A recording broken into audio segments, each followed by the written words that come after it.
Hello, beautiful people. Today's discussion is going to be centered around a skill that will benefit every aspect of your life. I personally believe this is the most important skill that you could cultivate in a lifetime.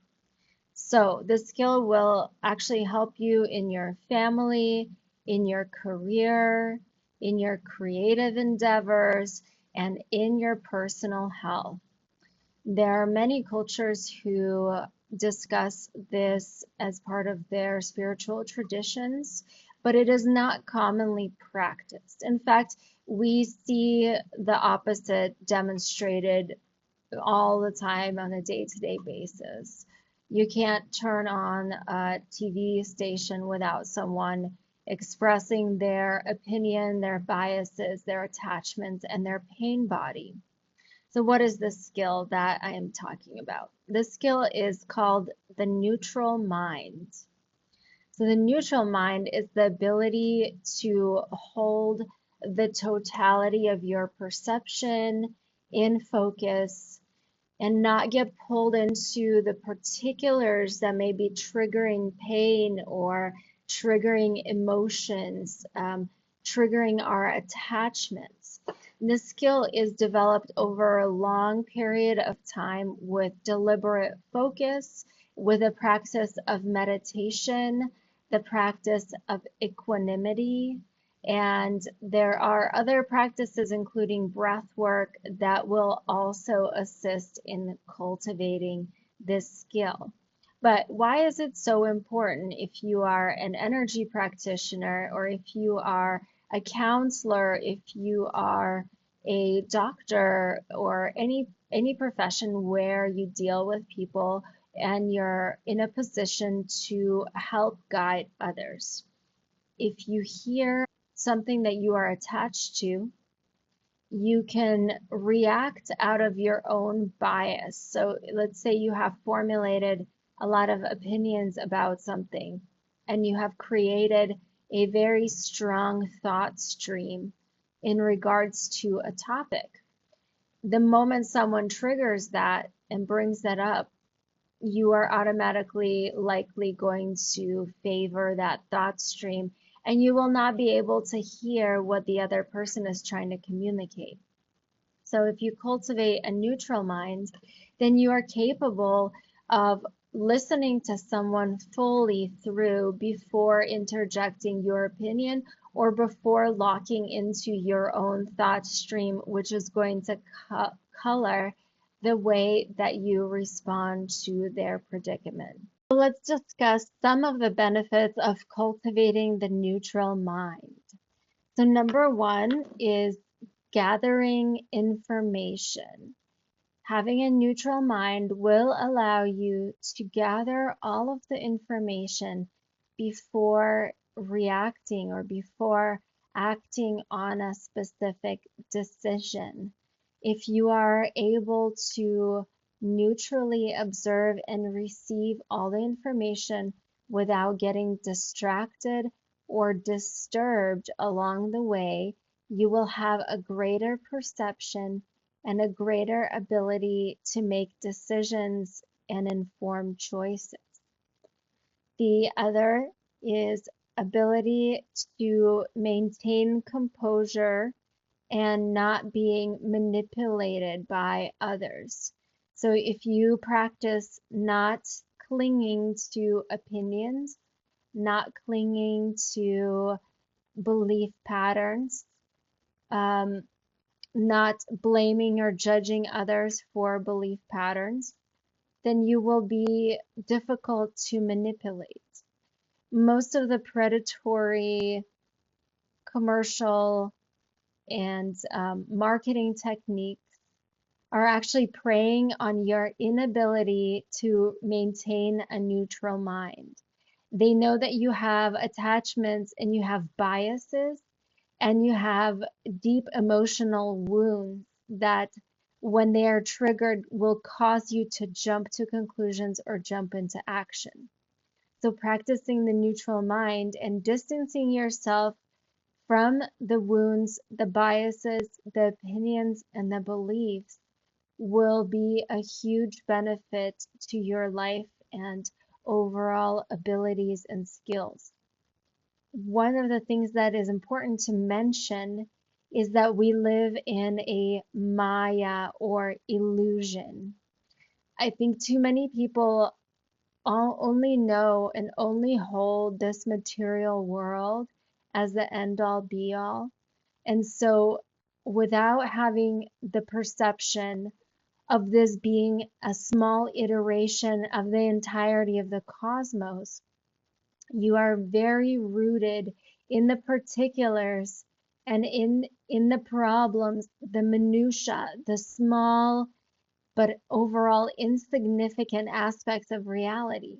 And so you get carried away by all these particulars without holding the greater picture in your mind. So they call the totality Lila and the illusion Maya. And just like waking from a dream every single night, you will awaken from this human reality into the greater reality of Leela at the end of your life term. So it's important to maintain the fact that this is just a dream within a dream and that none of this is real. And with that, you will be able to have greater control and greater ability to navigate your own biases and your own attachments. So, the underlying and the most important skills here and values to hold are compassion, understanding, patience, and acceptance of other people on their path. I think our society underscores too intently the need to correct others' position, the need to educate other people, the need to reprimand other people. And honestly, that is not going to do them any good because just like a flowering rose, there is a process in awakening and a process in evolution in which you cannot skip a step. And so, by allowing others to have the grace, the compassion, and the understanding to go through their life journey without you jerking them off their path, will be extremely beneficial to the greater good of all. Not making rash emotional decisions. That is a very, very important aspect of maintaining a neutral mind. If you are able to wait and see before you react. So if you're not emotionally reacting to the information that you're receiving from the world, you will be able to make great long-term choices and decisions that are based on your values and staying rooted in the overall value system rather than the moment to moment reactions that are common of the ego. Not interfering with what is and the process that is unfolding before you. The way that I like to look at life is that everything is just information. Whether I'm getting feedback from other people, whether I'm getting feedback from my family, from financial institutions, I am not swayed and I'm not thrown here and there by the information that is received, right? This is a huge lesson that all of us have to go through is not entering the fear state, not entering the judgment state, not entering the sense of failure state or that all is lost. But when we encounter failure in life, seeing that as a feedback from the greater universe, from the Leela into the Maya. And so when you keep everything that happens to you as mere information, then you are able to remain at peace and to make the correcting choices and action steps to change the trajectory of your path.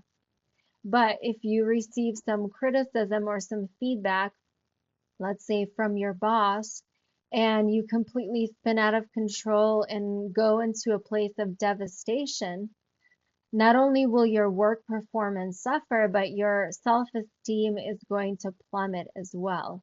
And this is the biggest symptom, the biggest side effect of being attached to a personal ego rather than being rooted in the peace and the love of the cosmos and the creative power of the universe that is within you. So, being in charge of your emotions comes from maintaining a neutral mind. And our meditation practices and breath practices allow us and help us to do that. That when we drop into our meditative state, we drop into our breathing practice, then we are allowing the thoughts to pass without giving them weight and without giving them momentum to spring into action. That is the biggest practice of meditation and breath work. I like personally breath work, I like mantra practices because they give your mind something to do and they give your body a tool to maintain an effort in a positive direction that is not the whim of the monkey mind, that is a particular intention that you assign for the mind to do. And so the more you practice your breathing, your meditation, your mantras, the more you have the chance to rein in your egoic mind and to practice maintaining your neutral mind. If you are easily thrown off balance, you are always easily manipulated. And if you are easily aligning with peace and understanding rather than with pain and triggering perceptions, you will be well on your way to cultivating that Buddha mind that I believe is the greatest skill a human can cultivate in this lifetime. So, thank you guys all for watching. Please like and subscribe to my channel, and I will see you next time. Bye.